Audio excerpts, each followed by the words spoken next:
भक्तों, ओम नमः शिवाय। श्री शिवाय नमस्तुभ्यम। जय श्री महाकाल। जी हाँ भक्तों, क्या आपके भी घर में कोई ऐसा व्यक्ति है जिसका विवाह नहीं हो पा रहा?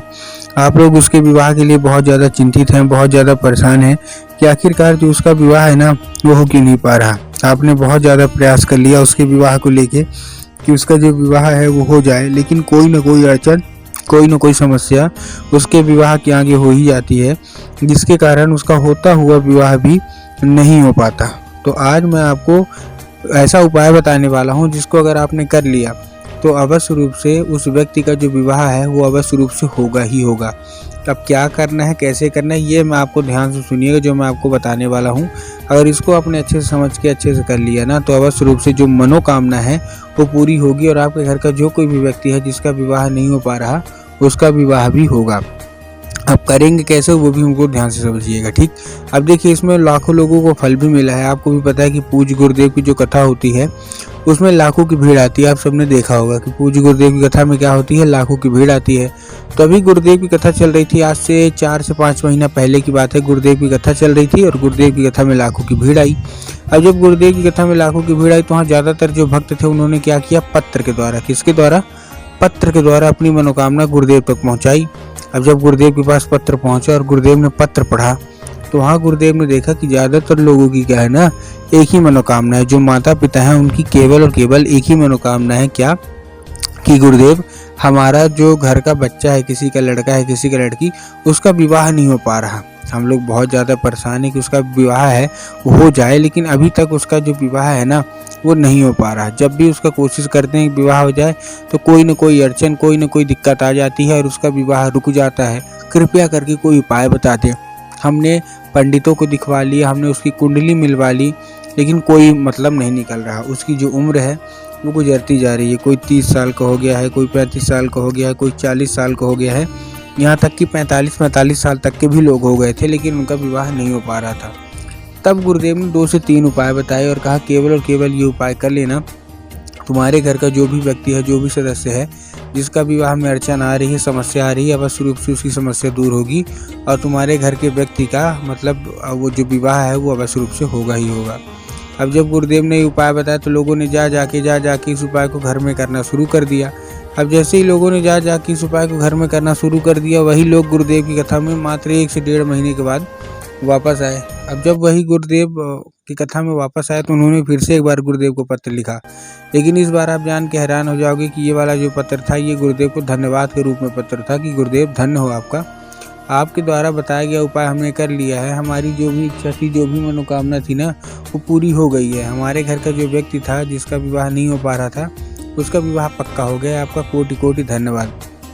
तो देखिए, जो लोग भी मेरी आवाज़ सुन रहे हैं ना, अगर आपको भी जानना है कि आखिर ऐसा कौन सा उपाय है जिसको करने मात्र से लोगों की सारी इच्छा मनोकामना पूरी हो जाती है, तो चलिए हम बताते हैं आपको आज की इस वीडियो के माध्यम से। लेकिन उसके पहले अगर चैनल पे पहली बार आए हैं और अब आज मेरी पहली बार सुन रहे हैं तो वीडियो कर दें लाइक और चैनल को भी कर लें सब्सक्राइब, ताकि पूजनीय पंडित प्रदीप जी मिश्रा के रोज़ नए नए उपाय सबसे पहले मैं आपको प्राप्त करा सकूँ, ठीक।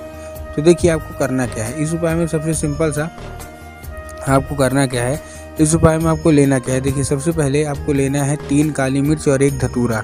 ध्यान से सुनिएगा, 3 काली मिर्च और 1 धतूरा। अब देखिए, काली मिर्च और काली तिल में ना बहुत सारे लोग कंफ्यूज होते हैं कि काली मिर्च लेना है कि काली तिल। तब गुरुदेव ने बताया है कि आपको काली मिर्च ही लेना है, ठीक। काली मिर्च ले लिया, उसके साथ आपको क्या लेना है, 1 धतूरा लेना है। धतूरा भी ले लिया। अब धतूरा लेने के बाद आपको पहुँच जाना है कहाँ, सीधा शिव मंदिर। ये उपाय करना किसको है, जिसका विवाह नहीं हो पा रहा।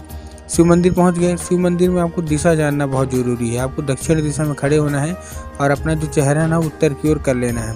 अब देखिए, दक्षिण और उत्तर जिसको समझ में आता है वो तो ठीक, लेकिन बहुत सारे लोग को समझ में नहीं आता। तब गुरुदेव ने बताया कि आप जिस भी शिव मंदिर जा रहे हैं उस शिव मंदिर की जिधर साइड जलाधारी होगी, आपको अपना चेहरा उधर साइड करके खड़े हो जाना है, ठीक। खड़े हो गए।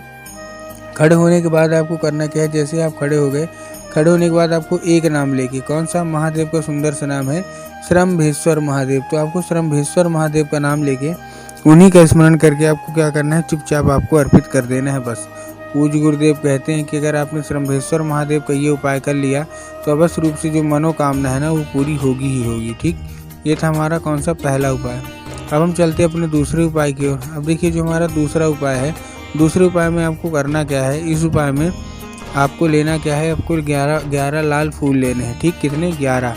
अब जब 11 लाल फूल लेंगे तब आपको ध्यान रखना है कि जो फूल है वो कहीं से खंडित नहीं होने चाहिए, कहीं से भी ख़राब नहीं होने चाहिए और कहीं से भी बेकार नहीं होने चाहिए। ठीक, बहुत सारे लोग फूल लेने में यही गलती करते हैं कि फूल ले तो लेते हैं लेकिन उनके समझ में नहीं आता कि फूल लें कैसा। तब गुरुदेव ने फिर साफ साफ बताया है कि जब फूल आपने ले लिया, अब फूल लेने के बाद आपको करना क्या है। जैसे आपने फूल ले लिया ना, फूल लेने के बाद एक किस्म का होना चाहिए, मतलब आपको समझाया ना कि अगर गुलाब का लेना केवल गुलाब का लीजिए। लेने के बाद पहुंच जाइए सीधा सीधा शिव मंदिर। अब जैसे शिव मंदिर पहुंचे आपको क्या करना है, माता शोक सुंदरी की जगह पर अर्पित करना है। बहुत सारे लोगों को माता शोक सुंदरी की जगह भी नहीं पता होती, तब गुरुदेव बताया कि जलाधारी के दाएं मतलब राइट साइड में माता शोक सुंदरी की जगह होती है। बस आपको करना क्या है, माता शोक सुंदरी की जगह पे आपको चुपचाप क्या कर देना है, अर्पित कर देना है। ठीक, ये था दूसरा उपाय। अब हम चलते हैं अपने तीसरे और आखिरी उपाय की ओर। इस उपाय में आपको लाल चंदन लेना है और पहुंच जाना है सीधा सीधा शिव मंदिर। अब अपने दाहिने हाथ की कोई एक उंगली से, मतलब राइट हैंड की कोई एक उंगली से आपको 3 बार बिंदी के रूप में टीका लगाना है माता शोक सुंदरी की जगह में। और टीका लगाने के बाद आपको करना क्या है, जैसे आप टीका लगाओगे, टीका लगाने के बाद आपको उसको औषधि के रूप में मांगना है। ठीक, औषधि के रूप में मांगने के बाद आपको वही उंगली आप लेके चले आइए घर बिना हाथ धोए। और घर आने के बाद आपको जो दीवार हो, जिधर साइड आप सोते हो, जिधर साइड दीवार रहती है, उधर दीवार में आपको 3 बार वो बिंदी लगा देना है। पूज्य गुरुदेव कहते हैं कुछ चंदन के जरिए स्वयं माता शोक सुंदरी आपके घर में प्रवेश करती हैं और आपका मन चाहा विवाह होता ही होता है।